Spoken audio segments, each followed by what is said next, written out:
नमस्कार दोस्तों, मैं सुनीता कथा मंथन में आप सबका स्वागत करती हूँ। कथा मंथन में आज सुनिए रमाकांत जी द्वारा रचित कहानी अंधेरा। रमाकांत जी का जन्म 2 दिसंबर 1931 में हुआ था। प्रगतिशील साहित्य के प्रबल समर्थक थे। विभिन्न पत्र पत्रिकाओं और सोवियत सूचना केंद्र में कार्यरत रहे। सोवियत लैंड नेहरू पुरस्कार एवं हिंदी अकादमी दिल्ली से पुरस्कृत। उनकी प्रमुख कृतियां हैं छोटे छोटे महायुद्ध, तीसरा देश, जुलूस वाला आदमी। अगर आप इनकी अन्य कहानियां सुनना चाहते हैं तो आप हमारी प्लेलिस्ट रमाकांत की कहानियों में जाकर सुन सकते हैं, जिसका लिंक मैं आपको आइदर डिस्क्रिप्शन बॉक्स और आई बटन में दे दूंगी, और नहीं तो आप प्लेलिस्ट बटन में जाकर के भी चेक कर सकते हैं। इनकी अन्य कहानियां भी हमारे चैनल पर उपलब्ध है। तो चलिए शुरू करते हैं कहानी अंधेरा। जो लेखक एक घटना के बारे में बता रहा है। जब वो अपने दोस्त को एक हॉस्पिटल में लेकर गया था, उनके दोस्त का हाथ फ्रैक्चर हो जाता है। वहाँ पे किस तरह के लोग डॉक्टर को दिखाने आते हैं, किस किस तरह की बीमारियाँ होती हैं, यहाँ इसका वर्णन उन्होंने किया है। तो चलिए शुरू करते हैं कहानी अंधेरा।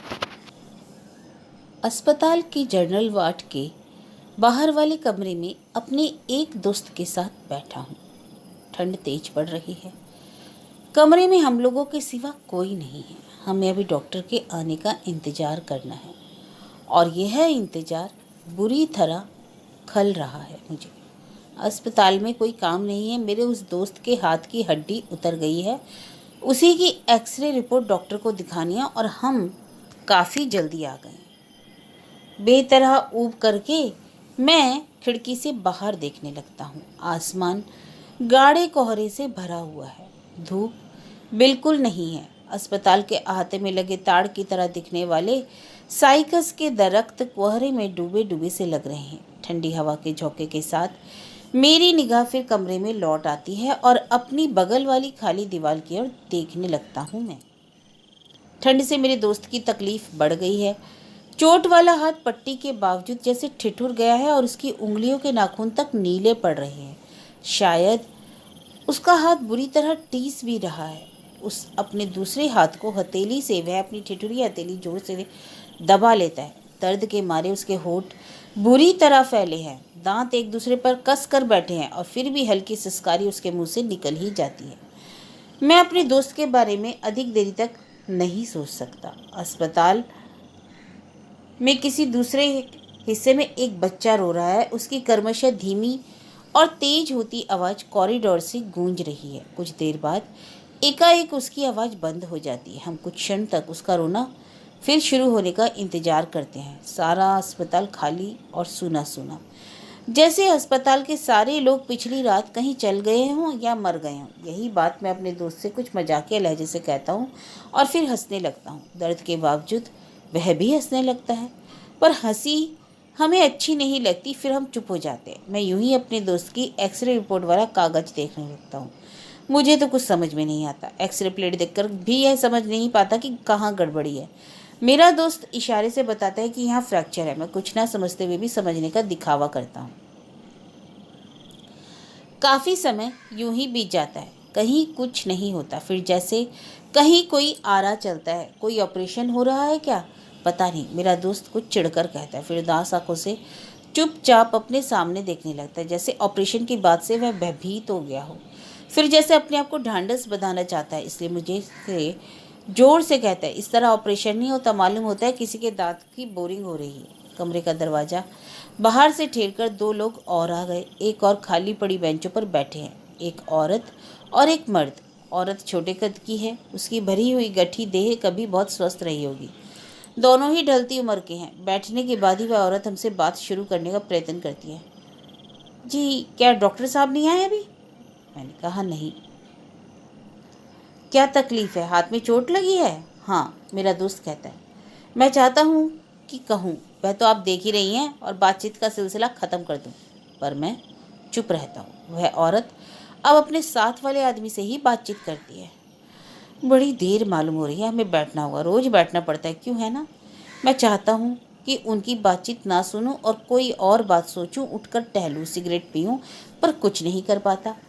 नाक में अस्पताल की दवाओं की तेज बास घुस रही है। मेरा दिमाग इस बात की ओर पहली बार गया।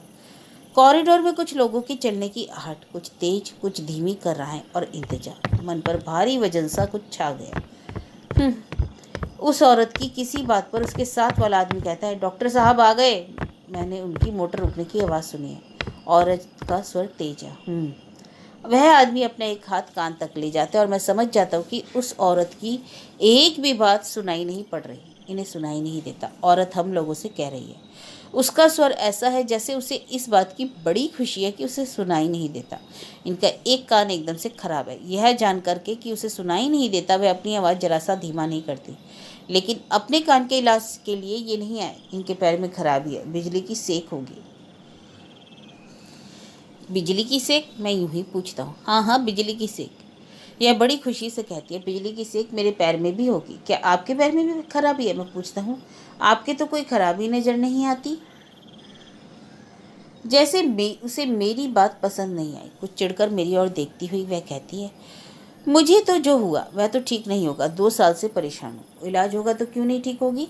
कभी नहीं, कभी नहीं। मैं जानती हूँ मुझे क्या नहीं हुआ है। रोग मेरे अंदर घर कर गया है, वह कहती है और फिर अब तक हुए अपने सारे रोगों को गिनाने लगती है, मियादी बुखार से लेकर रतौंधी तक। उसके साथ वाला आदमी मेरी ओर घूरता हुआ जैसे मेरे उधर मुखातिब होने का इंतजार कर रहा है। मैं उसकी ओर देखता हूँ और उसी की तरह देखता रहता हूँ। हम कोई हरकत या संकेत भी नहीं करते।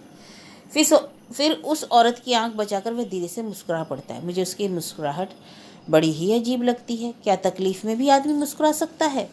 दरवाज़ा फिर खुलता है। शायद वार्ड बॉय आकर डॉक्टर के यहाँ से के चलने के लिए कहेगा, पर नहीं, यह तो और एक आदमी है। वह भी अंदर आकर खाली बेंच के पर एक तरफ बैठ जाता है। एक गहरी आह उसे छूट आती है। वह काफ़ी मोटा है। उसका एक हाथ उसके सीने पर है। उसका चेहरा बहुत थका सा लग रहा है, जैसे वह गिर पड़ेगा। फिर कुछ आश्वस्त होने के बाद जैसे हम सबको संबोधित करता हुआ कहता है, बाप रे, बाहर कितनी ठंड है। उसके मुंह से ढेर सारी भाप निकल रही है, जैसे सिगरेट का कश खींचकर वह धुआं छोड़ रहा हो। हम में से कोई उसकी बात का जवाब नहीं देता। वह बातूनी औरत भी नहीं।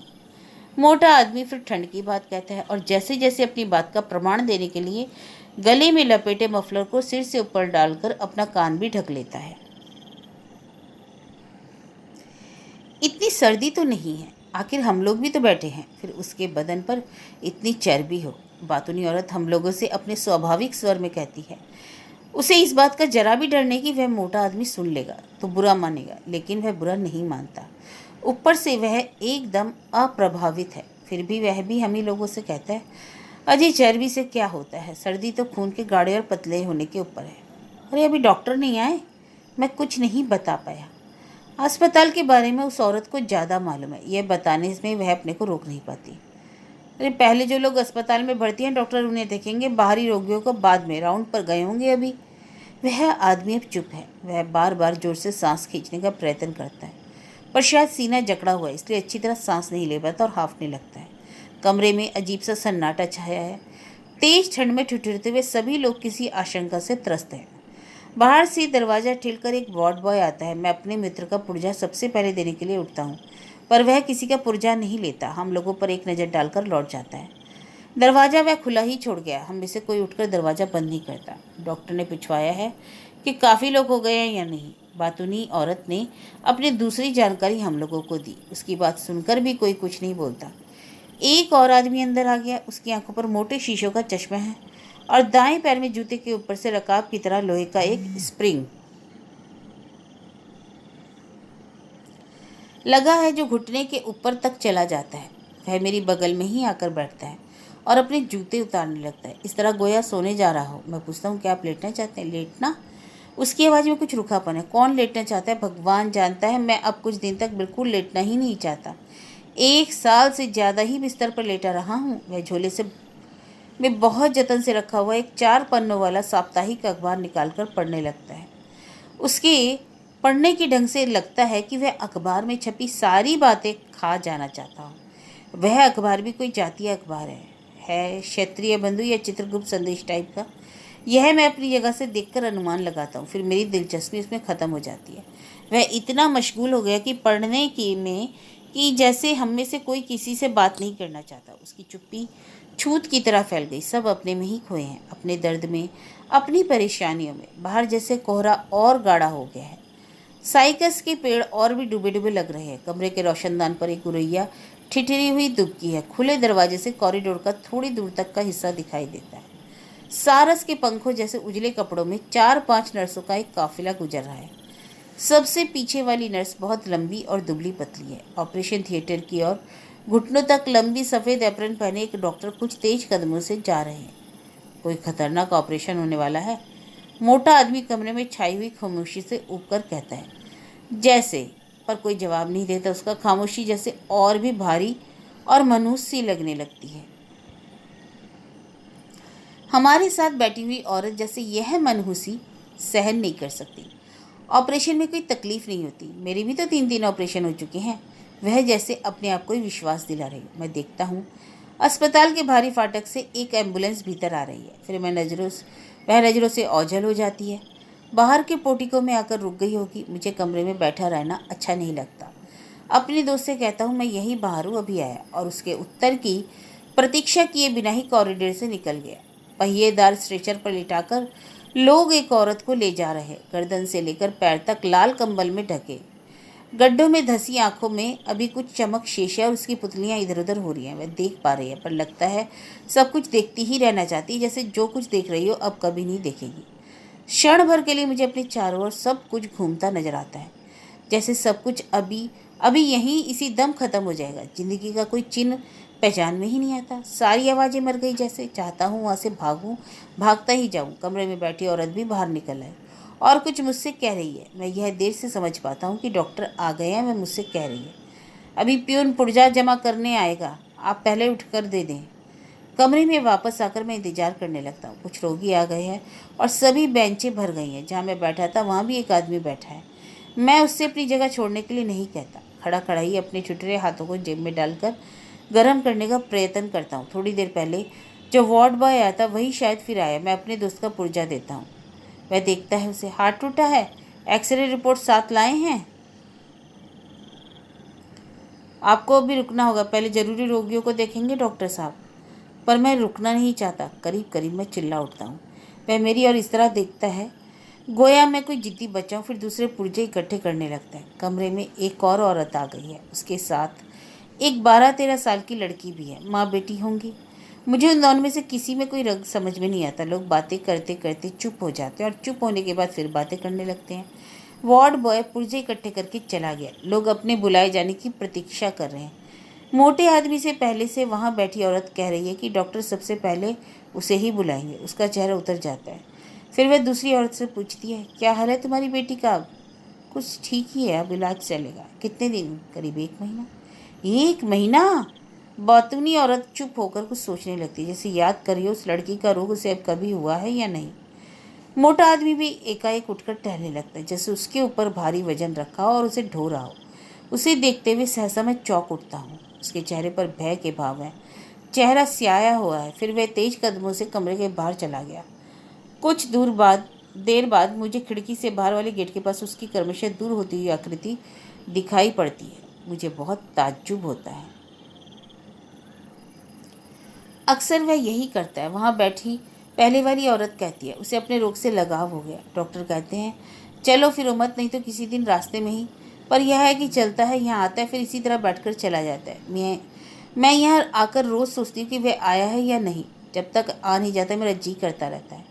विश्वास नहीं होता मुझे कि वह कभी यहाँ नहीं भी आ सकता। अब और अधिक रुकना अच्छा नहीं लग रहा। बाहर कॉरिडोर में आकर मैं उधर देखता हूँ, जिधर अभी थोड़ी देर पहले पहिएदार स्ट्रेचर पर लिटाई हुई वह औरत ले जाई गई है। उसकी टकटकी मुझे याद आती है। आंखों पर जैसे जाल सा पड़ गया है। मैं बेचैनी से एकदम बाहर वाले बरामदे तक चला जाता हूँ और सामने देखने लगता हूँ। साइकस के पेड़ों के बाद अस्पताल के अहाते की सीखचेदार रेलिंग है। उसके बाद सड़क पर लोग आ जा रहे हैं। जिंदगी का शोरगुल साफ सुनाई दे रहा है। उसका प्रभाव मुझे अच्छा लगता है। गाढ़े कोहरे के कारण कुछ साफ दिखाई नहीं दे रहा।